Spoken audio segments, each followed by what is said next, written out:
Wakatoliki popote mlipo, Wakatoliki popote mlipo, kuanzia kwenye jumuiya ndogo ndogo, kwenye vigango na parokia, waombeni hawa mababa wa kanisa hawa, waombeni hawa mapadi na maaskofu hawa, muwaombee, maana vita walionayo ni kubwa.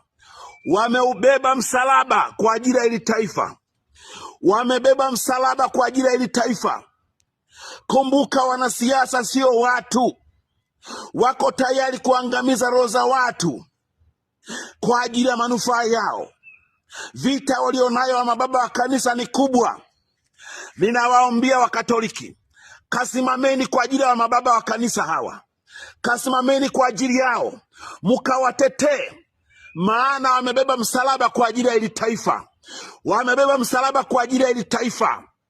Taifa linapotea, taifa linaangamia. Watu wako tayari kuliangamiza taifa kwa ajili ya manufaa yao.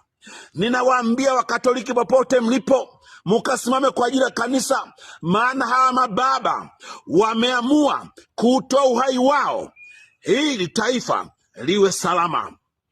Baba yenu, ninawaomba mukasimame, maana baba yenu ninachoka kwa ajili ya hili taifa. Nimemaliza mimi, asanteni. Nimemaliza baba yenu.